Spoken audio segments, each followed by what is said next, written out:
Morning, everybody. Happy Sunday.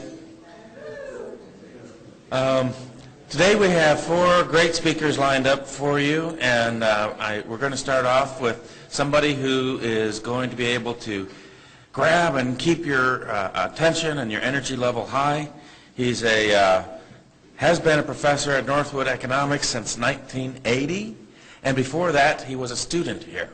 Dr. Timothy G. Nash has done more for this university than just about any other person I know. And though you may not appreciate it or understand how he has influenced this university, I would say that each of you should take the opportunity to thank him personally, because he really works hard for you and for all of us. He's the David E. Fry Professor of Free Enterprise here at the university. He's the Vice President of Corporate and Strategic Alliances. He's a well-traveled author. He's written 3 books, and he speaks at various places internationally to organizations, businesses, and groups on a variety of topics. And today he's here to speak to you about the American dream. Will you please welcome Dr. Timothy G. Nash. Thanks, Scott. Appreciate it. Well, first and foremost, ladies and gentlemen, it is great to be with you, and I would like to take the time to recognize a dear friend, one of the best hires I ever made as academic dean at Northwood, and a person that has just done a great job, as he does every year with this Freedom Seminar. Would you please recognize Dr. Matchek?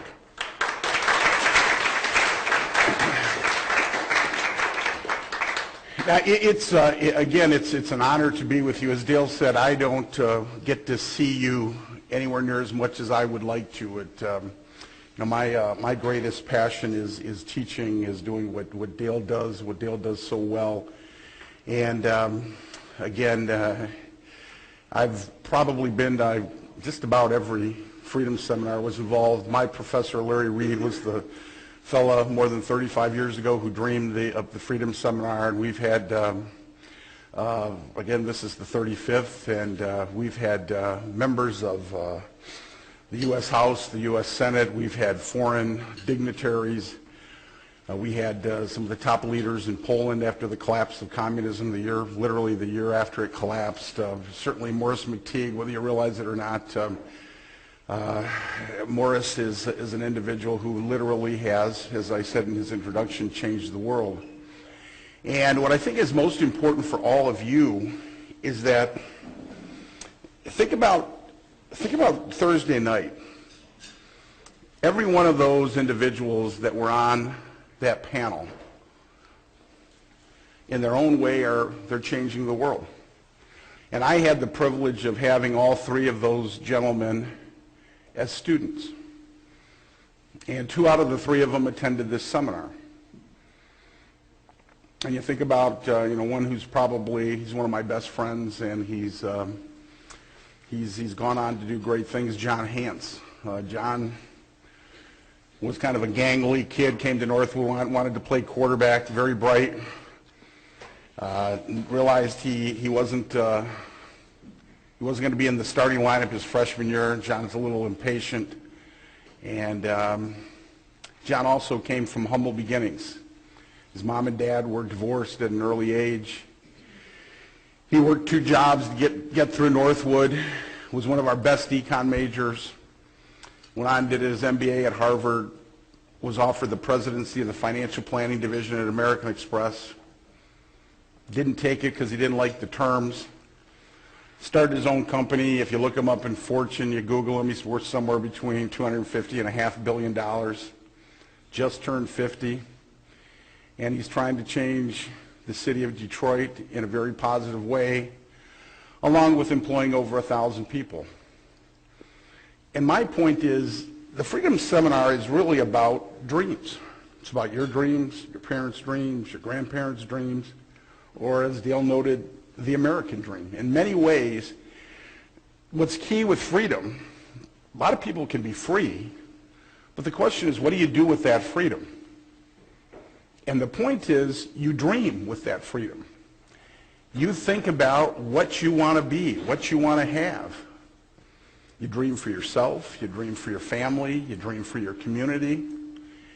And all dreams are important. And what's really key, and hopefully this seminar helps you out, is the whole process of self-assessment. Who am I? What do I want to do? Where do I want to be? But it's only in a free society that whenever you decide who you are and what you want to be, can you attain it? Can you be the best at it? We happen to be fortunate, most in this room, if not all in this room, to have been born in the United States or in free societies.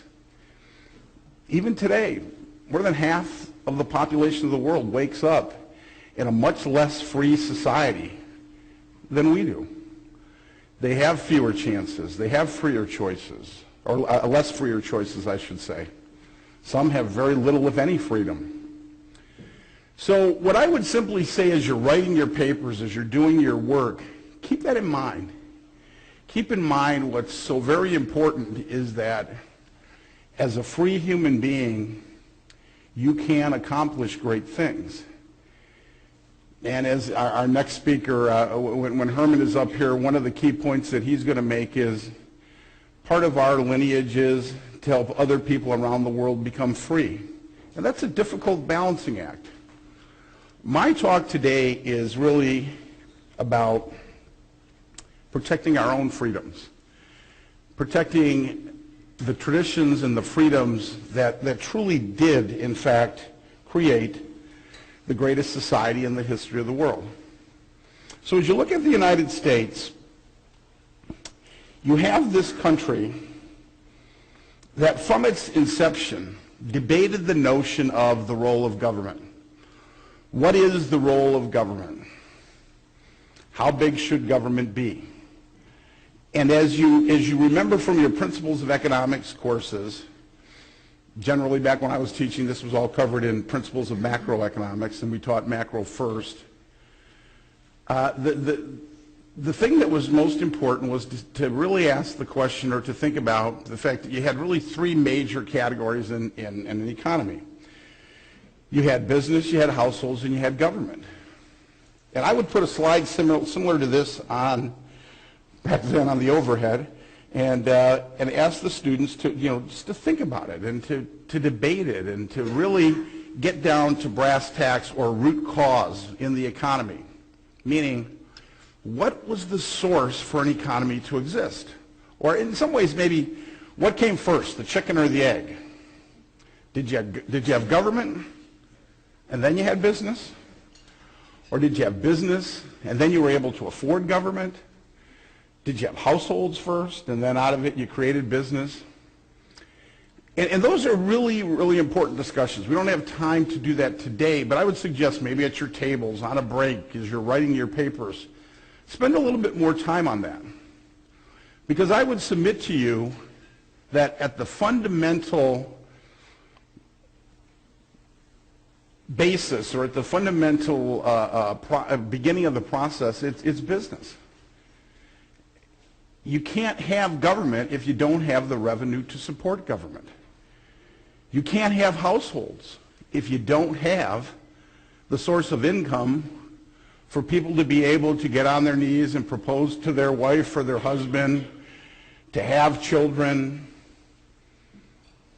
for people to get married, for people to eventually retire, to buy a bigger home, to send their children to college, all the multiplicity of things that happen in households with families.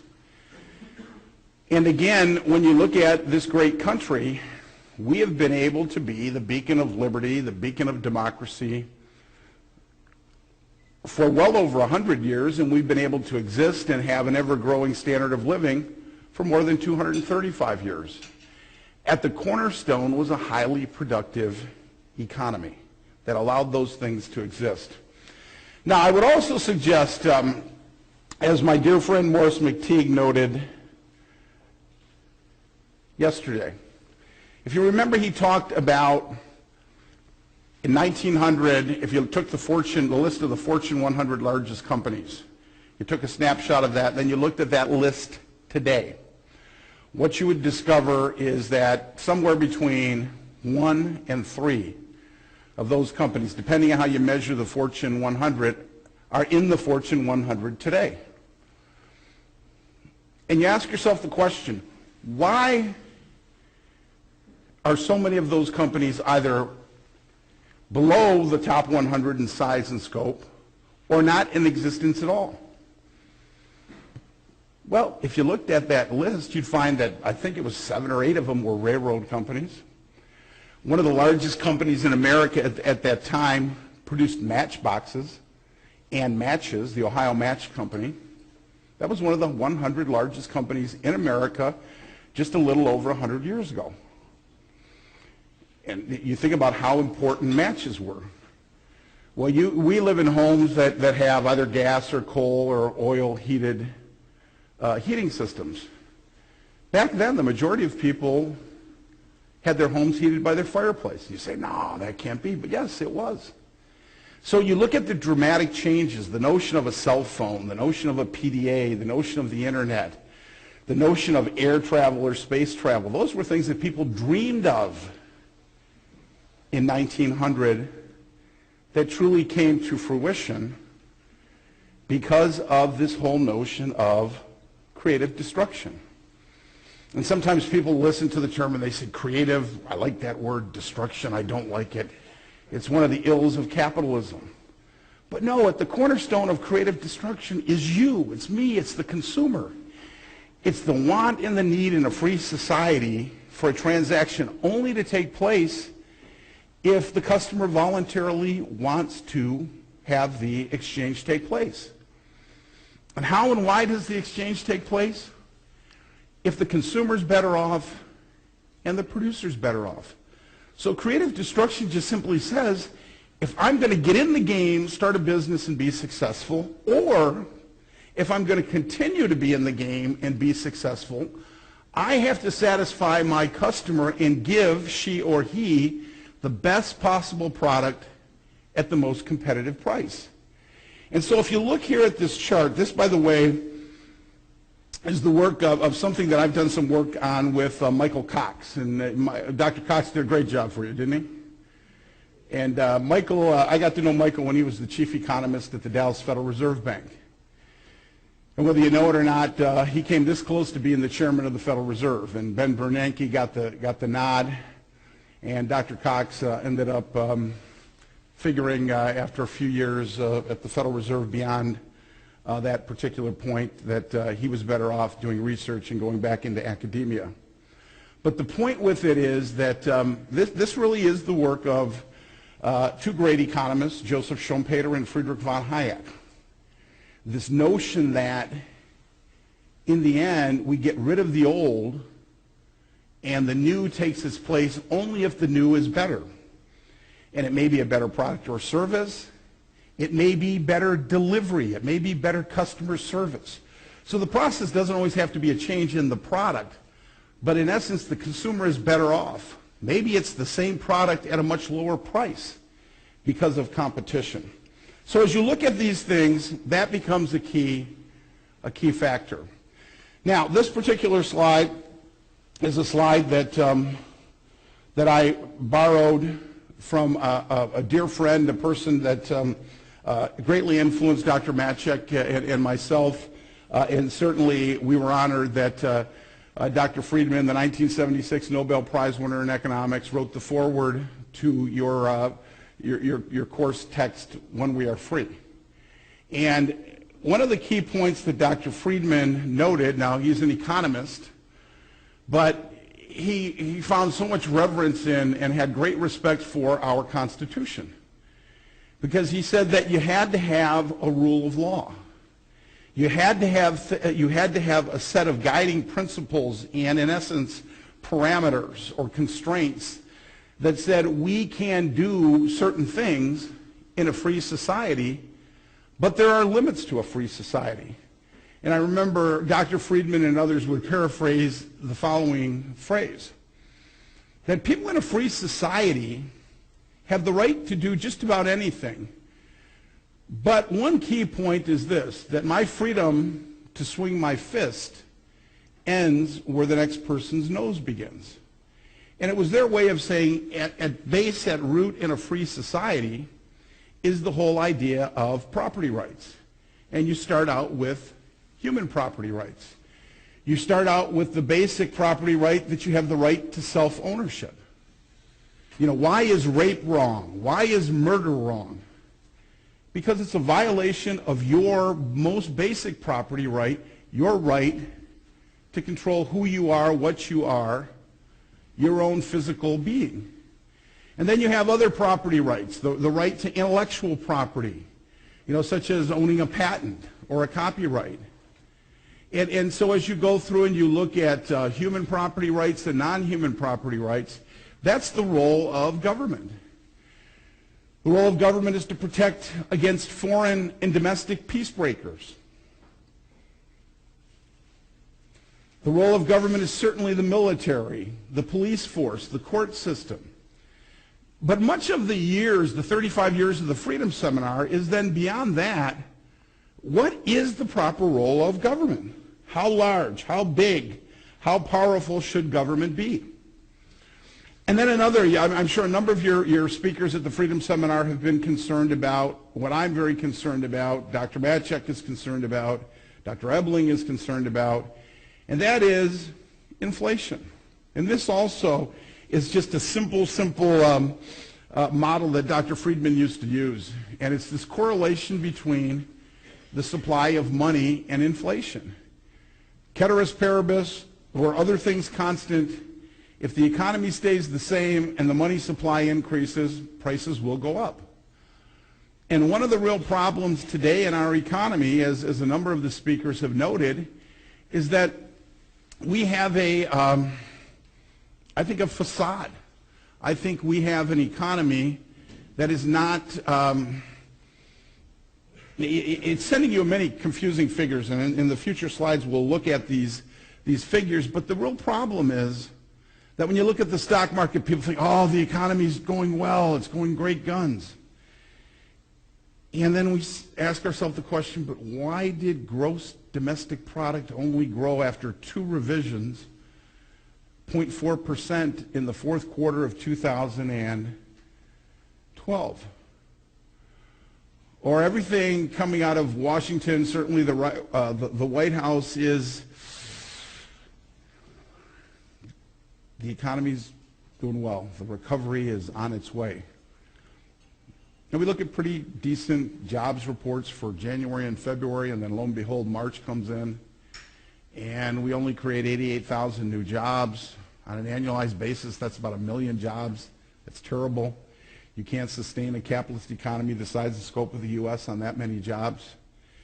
And then we look at labor force participation, which really measures whether people are happy, are they underemployed, have they given up and left the workforce. And that's, ladies and gentlemen, at its lowest level since 1979. Now, some of those people are part of my generation. I'm 55. So, you know, my generation, I'm at the tail end of the baby boom generation, and my older brothers, for example, are at the age close to retirement. Some of their older friends have retired. So part of that getting out of the workforce are people retiring. But the other part of the problem is people estimate that close to 40% of that group is just given up. So I can't find a job, or I can't find a job that will allow me to work and take care of my family and have the car I need to get to work, have the clothing that I need. It's just not worth it. The economy's not generating those kinds of jobs. So unemployment and underemployment, or people giving up, is 14 to 15% today. And so you say, well, then why is the economy sending mixed signals? Why is the stock market so high? Well, I want you to think about that, and when we have a little Q&A, ask questions. But that becomes an issue. It's a problem. And I would suggest to you it has a lot to do with the quantitative easing that a number of speakers have mentioned, and the fact that we put over $3 trillion into the economy that could result in some very high levels of inflation in the not-too-distant future, as Morris mentioned last night. Okay, this is always one of my favorite slides when I'm here in Detroit, because it does kind of look like like a goalie's hockey stick, doesn't it? So, you know, the Red Wings fighting for a playoff spot. But it's not. This is a chart which shows as current as possible the U.S. national debt. Now, as Dr. Matchek, I think, put on the, in the readings, we do this piece every year called "Can Capitalism and the American Dream Survive?" It's on the website. If you didn't download it, you come to my office in the Sloan building. My assistant, Susan, will give you, she's out this coming week, but she can give you a copy of it. It's about a 35-page booklet, and we redo it every year. I redo a lot of the slides just because it's a daunting task if we were doing it in the summer. We present the new version every year at a fundraising event up at Bay Harbor in Michigan. And so this is the latest and greatest. If you downloaded the one that's on the website, I've redone this chart 4 times since last August. And the sad part of it is that last August, the national debt of the United States was 15-point-some trillion. Today it's 16.7, and it's, as a percent of GDP, it's 106% of GDP. Now, I also do some slides for the, I do some research and some publications for a number of major groups in the auto industry. And I write the first 6 pages for what's called the Automotive Aftermarket Industry Association fact book. And so I've been doing this chart for those individuals for 7 or 8 years now. And it comes out in their annual publication. And if the national debt is 106% of GDP, 8 years ago, when I first started putting this chart together for their publication, anybody want to guess what it was? I'm sorry? No, what percent of GDP? The debt as a percent of GDP? Okay, not bad. Higher? Not bad. Higher? Not bad. Lower? Lower? Close. Closer. 65. Very good. 65. See, that was very good. See, being Catholic, I almost thought I was at a Baptist revival here. I was waiting for an amen on that 65. All right, now when Ronald Reagan came into office in 1981, what was it? How much? 15? No. I'm sorry? Nope. Lower. Way lower. Above 15. Now see, Valentine should know this, because my man David Valentine helps me with the monthly economic outlook that we produce. So Valentine, you're off though. Close, but no cigar. Higher. 42. How many? 42. Lower. 37. Close, but lower. 35. Very good, 35%. So the fact of the matter is, you know, you folks weren't twinkles, most of you weren't twinkles in your parents' eyes in 1981. But think about that. Look at the national debt. It took us from 1776 to 1982 to run up a national debt of $1 trillion. Now, your parents, Dr. Matchek, myself, we haven't been messing around. From 1982 to date, we went from $1 trillion to almost $17 trillion. You ought to be mad at us. But quite frankly, you're now part of the problem. America is drunk on spending. And something has to happen. Because if it doesn't, we have major problems. Now, here's a couple of the speakers have alluded to this. But this is the dirty little secret. And there's a lot of great data here. I'm not going to go through the whole chart. But one of the things that you have to think about as you come over here, look at this particular part of the chart and think about where we're at with interest payments, okay? Can anybody read the interest rate, the gross interest rate on the national debt? What does it say?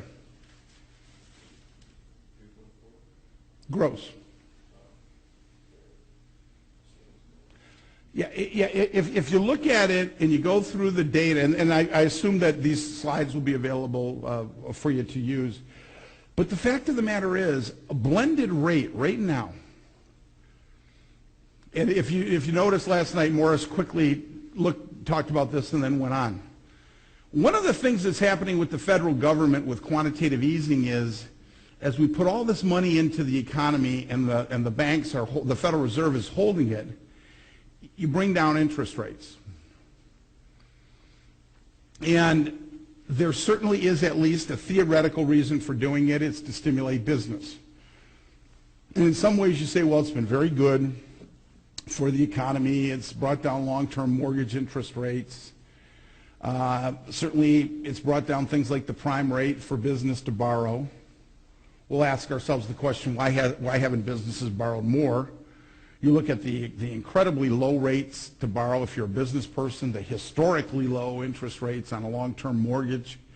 Why hasn't it stimulated the economy? Why hasn't this boom taken place? Why are we in the worst economic recovery, at least since the Great Depression? And it's important, we're going to talk about it, and I'll give you one person's opinion, and we can debate it, and then you can take a look at it and see what it means in your wheelhouse, in your own life. But what's important here is you look at that interest rate. One of the unknown, I won't say dirty little secrets, but it's something that people in Washington probably don't want Americans to be talking about a lot. Quite frankly, especially if you're the Obama administration.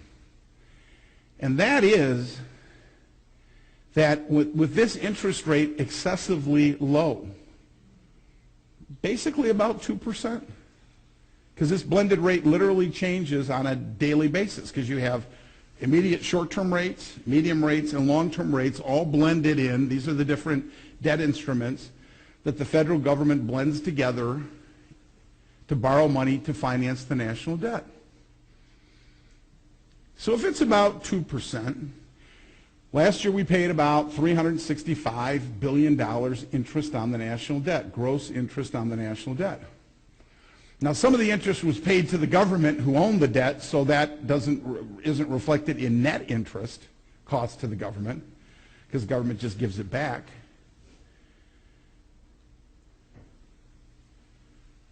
But the real question to all of you in this room is this. What happens if the economy recovers? What happens to interest rates when the economy recovers, and why? Why do they go up? Okay, businesses demand more loanable funds, and then what happens?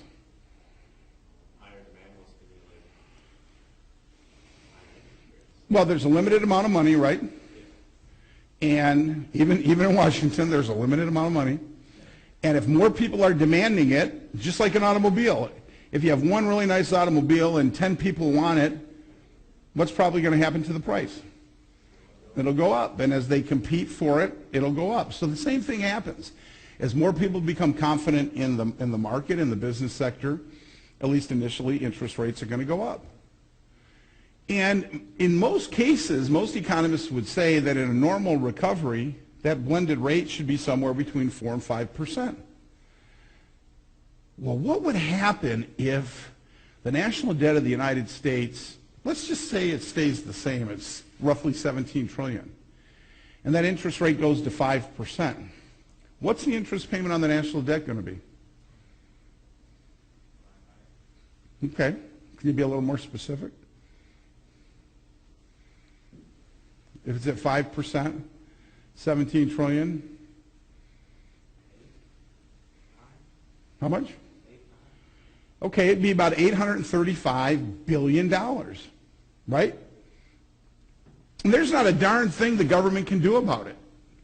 Government's got to pay it. If it doesn't pay its debts, then we have something called bankruptcy. And you think about what's going on right now. Just if you don't understand the gravity of the situation, government in Washington today is having a crisis because they can't figure out, both parties can't get together with the White House and figure out how to cut $1 trillion out of this budget over a 10-year period. So that's $100 billion a year, and they're acting as if the sky is falling. The economy is going to collapse if we can't cut $1 trillion over 10 years out of the budget. Well, they're not going to have a choice. When those interest rates go up, so think about it. We're talking about the interest payment going up almost $500 million a year if we have a normal recovery. And these blended rates over time go up.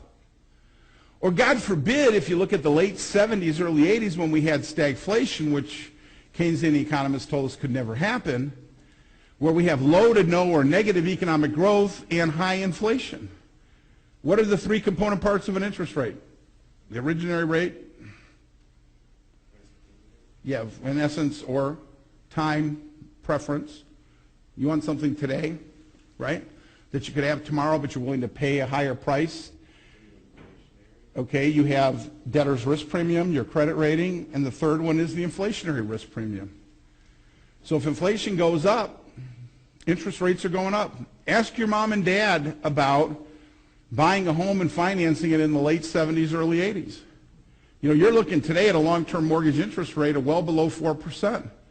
If your parents bought during that period, they might have been paying close to 20% for an interest rate. And the reason why the housing market came to a crashing halt in the late 70s, early 80s was because nobody could afford or thought it was wise to pay that kind of money for a mortgage. Not to mention there were regulations making it illegal to charge that high rate, but that's another story for another day. So the point is that this should concern you. These are issues to take a look at, to analyze, to be concerned about. Now, this slide, I'm going to go through some of these slides more quickly. You have the material, and I gave you a lot more than you necessarily need. But here, this slide is I think, of great importance because as you look at the question I asked you a few minutes ago, what is the role of government? And a dear friend of Dr. Matchek's and mine, Dale Haywood, who was one of the original authors of When We Are Free, Dr. Haywood used to say, he was an economist, a finance guy. We lost Dr. Haywood way too early to brain cancer. He's an icon. I miss him. I think about him every day. And his way of describing government was he would say, well, Tim, government to me is if you make $1, how much of that dollar does the government keep? Now, in my world, ideally, if you earn $1, you should be able to keep $1, which would mean what? There's no government. You get government for free. And Dale would say, well, I know that's unreasonable. And so Dale would basically say, I think we probably could have all the government we want and need. If you earned $1, you got to keep on average about 94, 95 cents, which would mean government consumes about 5% of GDP. Now, sometimes I give this talk with our friend, Dr. Ebling. I'm about to make a statement that Dr. Ebling would disagree with. As you look at this slide basically says that this is the federal government, this is the local and state government combined. So in 1902, and this is data from the Congressional Budget Office, the Joint Committee of Congress, so if you can't believe Congress, who can you believe? But the fact is, ladies and gentlemen, if you add these two together, in 1902, government at all levels consumed 7.6% of GDP. Now, I used to say that I'd be really happy with that number. Dr. Ebling accused me of being a big government bureaucrat and that I, was a statist and that I was abandoning the cause of freedom and free enterprise by saying that 7.6% was okay. And then I went on to say it might be a little bit too low.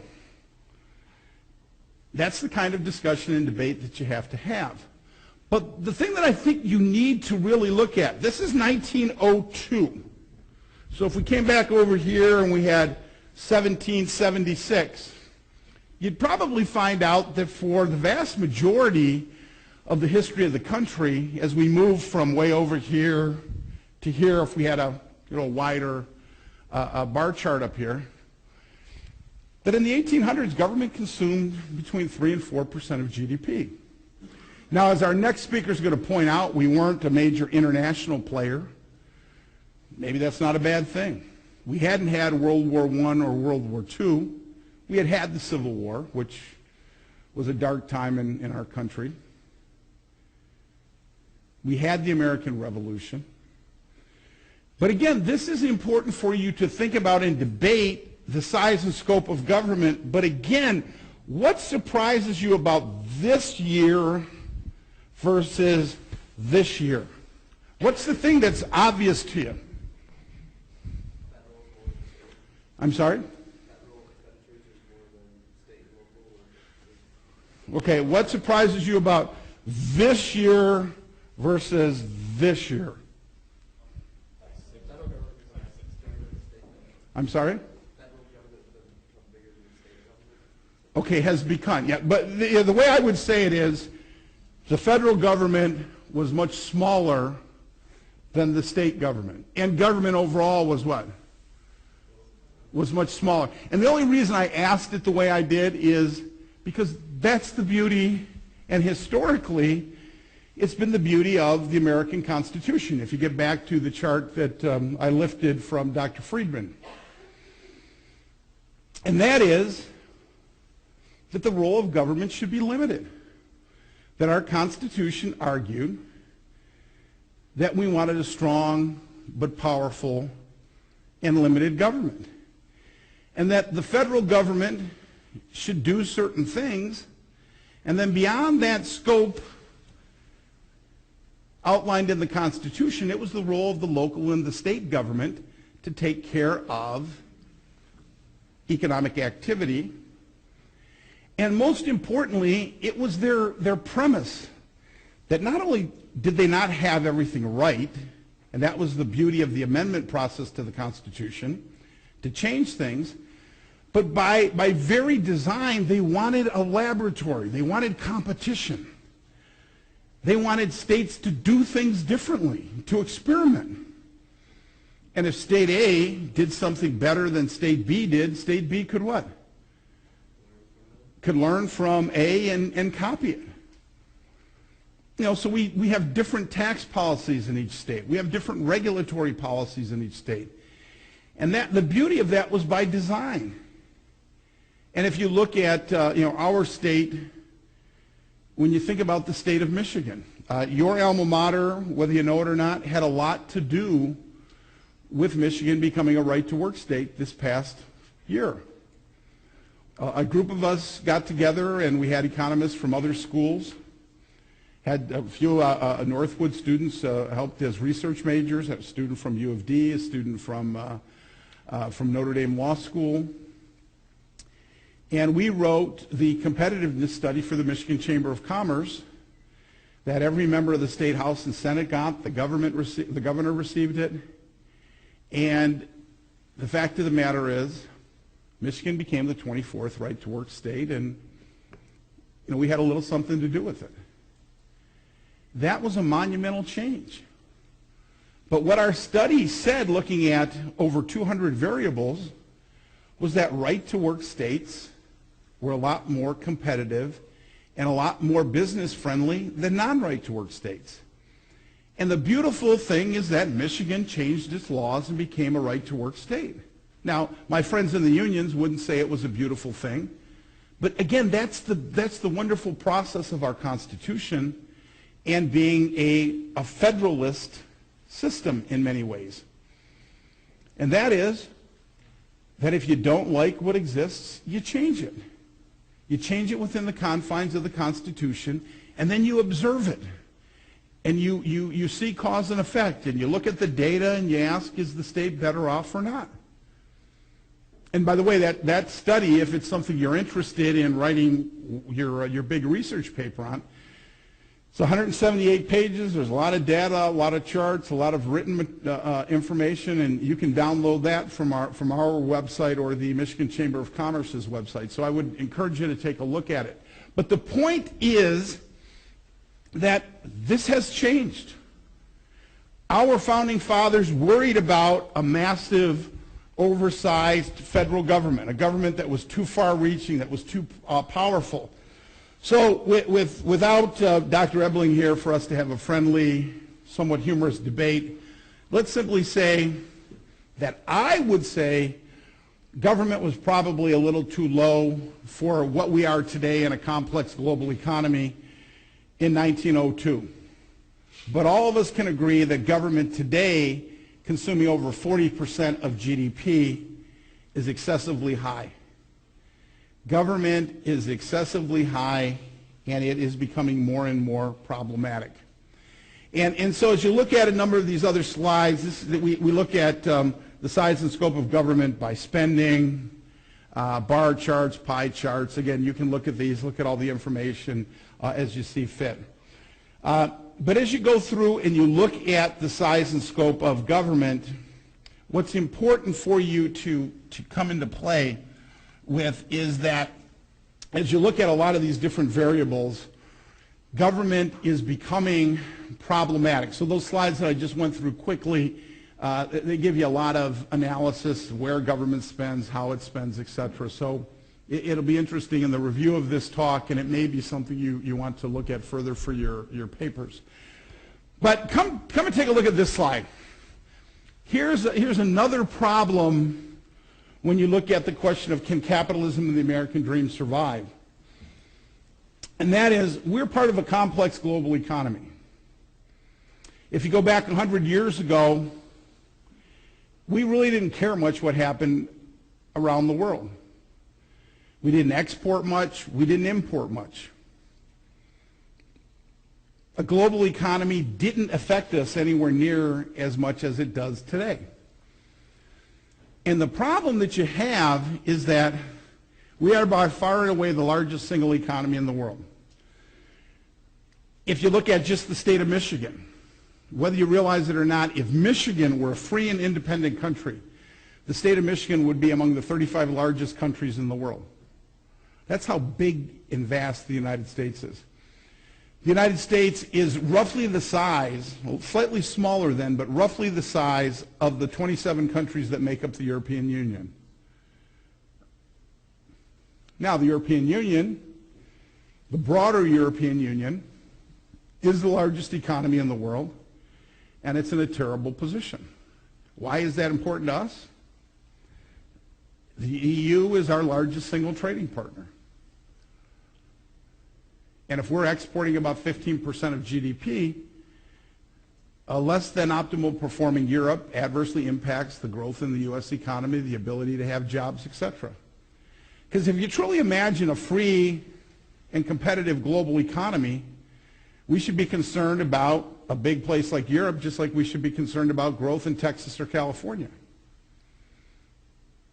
And the biggest problem that Europe is facing, and the reason this slide is in our report, for two reasons. One, they're a key pivotal partner, and two, hopefully they're giving us a snapshot, a lens to the future of what could happen here in the United States if we don't get our debt under control. You folks are old enough. I know a few of you are freshmen, mostly sophomores, juniors, seniors. Some of you are mid-career adults coming back, finishing your degree. What's important to understand is that, yeah, they did riot in the streets. In the last 2 years, multiple times in Greece, in Spain, in Italy. You look at the instability taking place in Cyprus right now. That's a snapshot for the future. There was a reason why I pointed out to you 35% under Reagan, 65% 8 years ago, 106% today. The countries where things are getting bad to are incredibly difficult right now, they're 140. They're 150. They're 160% of GDP. But there are places that 10, 15 years ago, if there were young people sitting in a classroom and there was a similar professor at a similar seminar, they would have said, no way, it can't happen here in Greece, it can't happen here in Italy, it can't happen here in Portugal. We're Cyprians, we will not allow these things to happen. And that's what we're hearing in Washington. And it goes from 65 to 80 to 106%. You know, as some of you are back here as alumni in 4 or 5 years, I hope we're not talking about 120 or 125%. I hope we're not talking about massive austerity measures to keep the dollar alive, to finance that excessively difficult national debt to finance. I hope that we're not looking at a stumbling, bumbling U.S. economy because we were so fiscally irresponsible. So hopefully this is a lens to the future, because Europe is in a difficult position. And by the way, this just shows public debt. You know, if you go back to this slide, this is divided into private and public debt, meaning debt held by private individuals, pension funds, and money held by the U.S. government. And so if you look at a true national debt, looking at this slide, this average here, when you look at this particular point here and you go through and you analyze the European average, this average here as a national debt is over 115%. So it's about 10% higher than where we are today in the United States as an average, if it's the total national debt.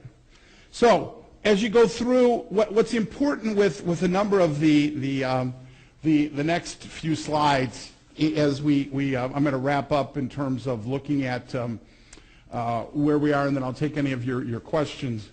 But I think that it's important, and I have till 10, Dale? Yes. Okay, thank you.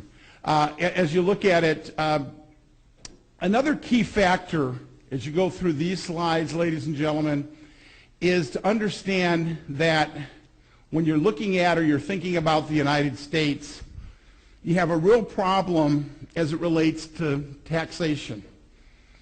You see, we make this argument that we're talking about people paying their fair share. And if you look at the United States, there's a real problem in this country. Not only have we lost this respect for and this belief in business, but we also don't tell the truth. We lie with statistics. We create or commit sins of omission where we don't tell the full truth. And what's important is two things. Rich people do pay taxes. And rich people pay a lot of taxes. And as I say to people, I love rich people. I'm not a particularly wealthy person. I'm not a poor person.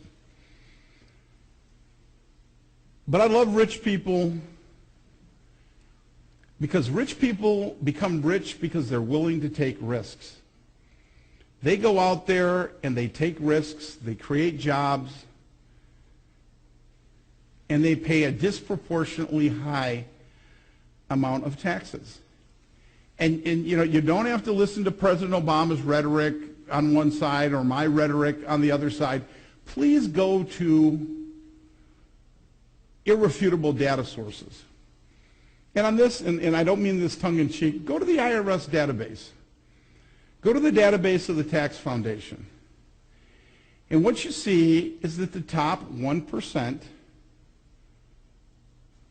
of all income earners pay about 40% of the personal income taxes. What you also see is about the top 10% pay roughly 70% of all the personal income taxes in the United States. That's not debatable. It's irrefutable. The data says it clearly, unequivocally.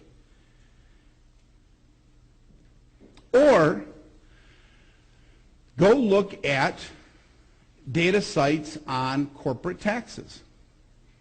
We now have the dubious distinction of having the highest corporate income tax rate in the industrialized world. Again, go to the IRS website, go to KPMG, one of the world's largest and most respected certified public accounting firms, go to the Tax Foundation, look up the data. It is irrefutable. And on top of having the highest corporate tax rate in the industrialized world, that's your federal, local, state combined average for the United States, we're just under 40%. Now there are write-offs, exemptions, deductions, so it could be lower, but all countries, industrialized countries, have those write-offs, those exemptions, those deductions that Morris was talking about getting rid of, which I think he's spot on, by the way. So we not only have a high rate, we have a difficult, complex system. You know, I get frustrated at this time of year because my wife and I just signed our tax returns on Thursday and put the checks in the mail. And a big part of our tax system is not just the amount that you have to pay, but all the time and effort you spend putting together the tax return, going over the rules, the laws. It's very complex, it's very onerous. But on top of all that, gang, if you look at the federal tax system in the United States, here's another factor that comes into play. There's something on a global basis called a worldwide tax system or a territorial tax system. If I was doing this talk 25 years ago, most big countries around the world were territorial tax systems, or were they worldwide tax systems? What do you think? They were worldwide, which meant you paid taxes wherever you did business. So if you did business in Ireland, you paid the tax in Ireland. When you brought the money back to the United States, you paid tax in the United States. But slowly but surely, many, many countries moved toward what's called a territorial tax system, which says if you're a global company, you only pay taxes on the income in the country where you conduct the business. So let me give you a simple example. The United States, the OECD is the Organization for Economic Cooperation and Development. It's the 34 largest, most powerful economies in the world by per capita income. And 20 years ago, half of them were worldwide, half of them were territorial tax systems. Today, there are only 4 in the world, or 4 in the OECD, not many more in the world that are worldwide tax systems. We happen to be one of them. Give you this example. Dale is the chairman of the board of BASF, giant German chemical company. Herman's the CEO of Dow Chemical, we all know and love in Midland, Michigan. They both have operations in Ireland. They both earn $1 million in profit. They both pay their 13% corporate income tax in Ireland. Dale takes his $870,000 back to Germany and pays no more taxes. Herman takes his $870,000, brings it back to Midland, Michigan, gets a tax write-off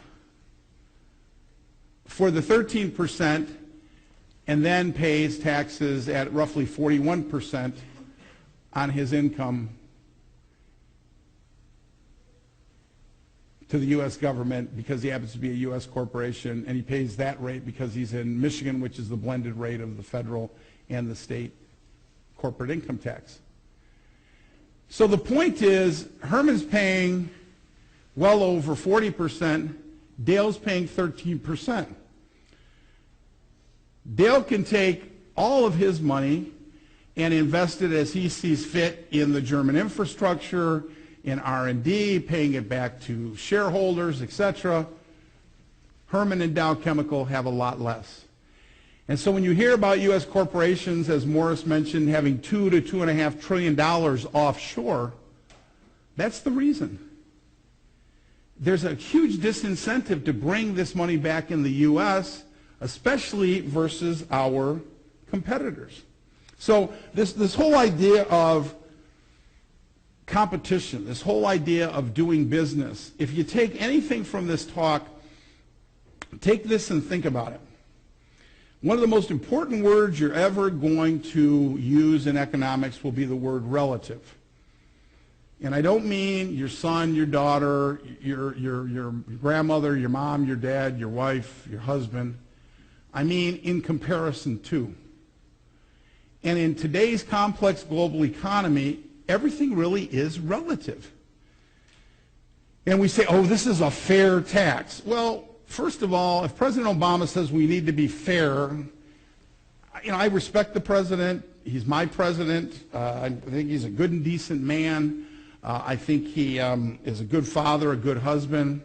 And I absolutely disagree with him on just about everything economic and a lot of his foreign policy.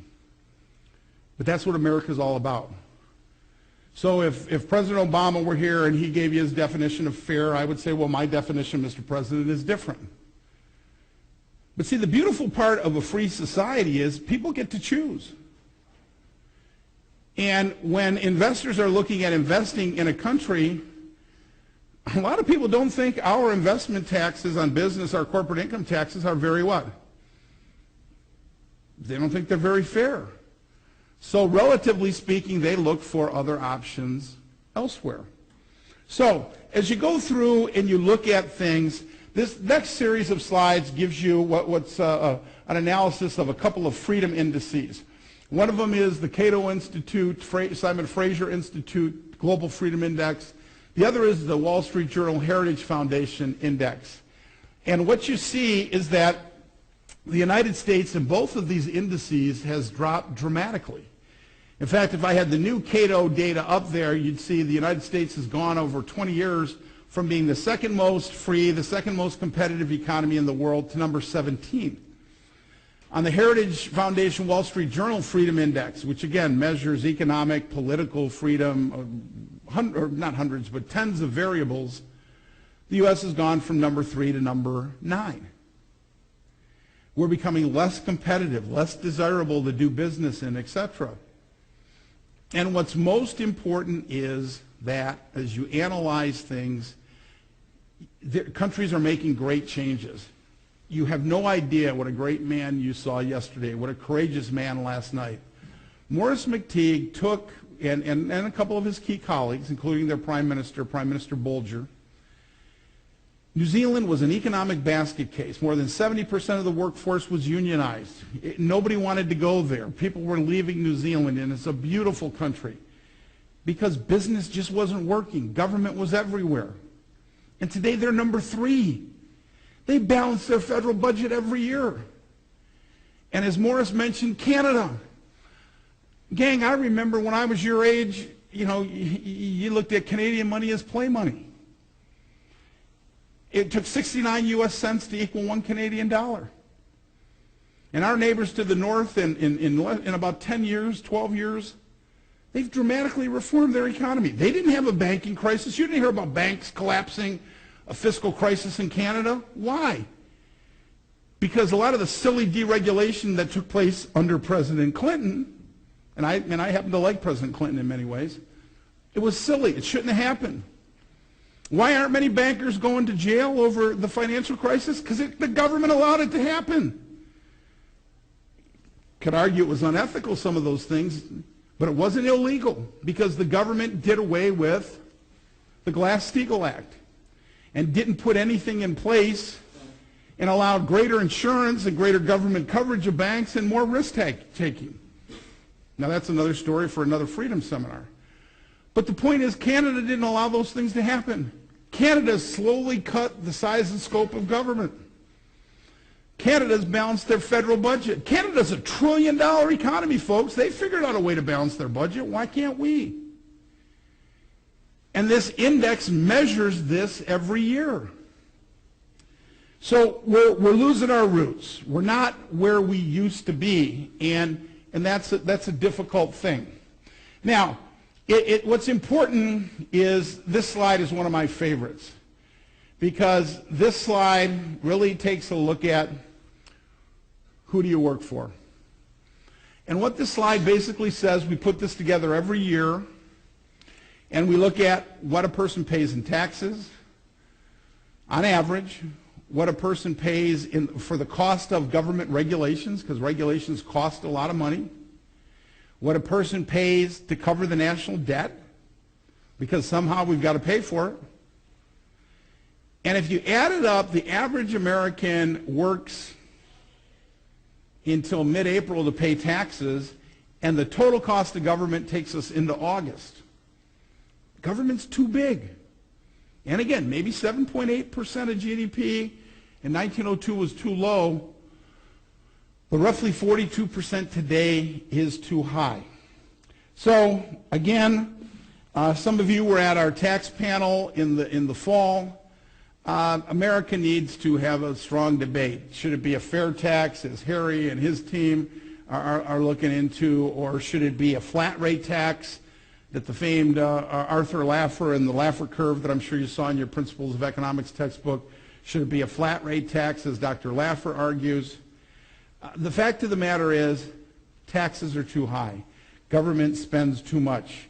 Consumers and businesses are less confident in the economy.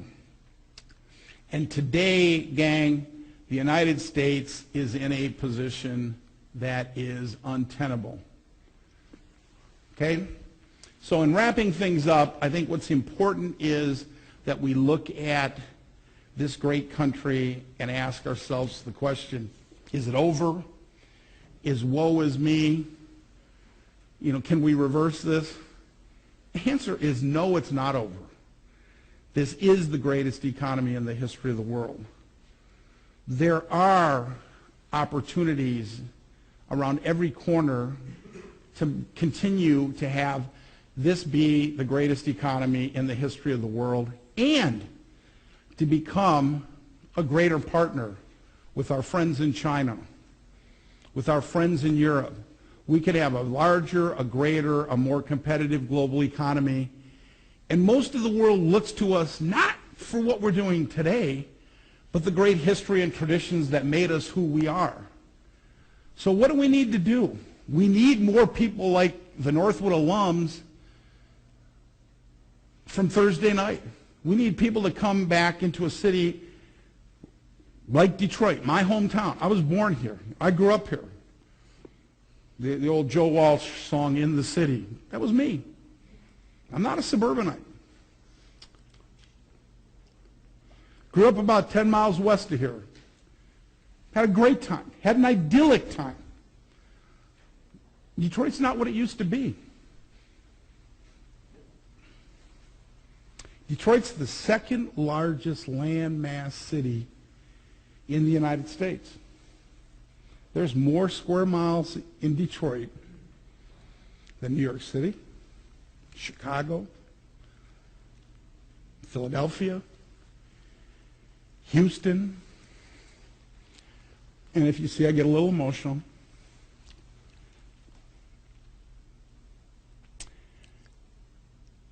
When I was a kid, not quite 10 years old, there were a little over 2 million people living in the city. Today there's less than 700,000. Now, if you let your mind wander, you have to ask yourself the question. If we got in a bus and took a little tour, I could show you parts of the city where you would just be aghast. My wife's half Lebanese. Reminds some of her relatives of what downtown Beirut was like after the Green Line War. And you're thinking, you're in America. You're in one of the great cities in the history of the world. But there's more abandoned property in the city of Detroit, both commercial and residential, if you add it all up, than there is total land mass in the city of Paris, France. That's how big the city is, but that's how big the problem is. But those three alums of ours that were on that panel are doing great things. The Gonzaleses are very wealthy people. They could be anywhere. They do most of their business in Detroit. And they don't apologize for making money. but they take great risks. They reopened the famed London Chop House. And it's been reopened now for over a year to great reviews. That was on James Beard's original list of the 10 greatest restaurants in the world. Detroit had one of them. And it was this booming, vibrant town. Those three people on that panel are silly enough to believe that Detroit can be that city again. Dan Gilbert, one of this country's great entrepreneurs, is doing the same thing. If you had said to any great politician, any economist worth his or her weight in anything, if you had said, by the end of 2012, Michigan's going to be the 24th right-to-work state, they would have said you're what? They would have said you're nuts. And you talk to the governor, you talk to the members of the House and Senate at the state level, you talk to Rich Studley, president of the Michigan Chamber of Commerce, the number of inquiries of businesses to come to Michigan is up fourfold since that happened. Now, they haven't quite moved here yet. They like the fact that taxes are lower under this governor. They like the fact that regulations, he's reduced regulations or eliminated them to the tune of either changing or eliminating almost 600, and he's not done yet. We're now a much more business-friendly state as a right-to-work state.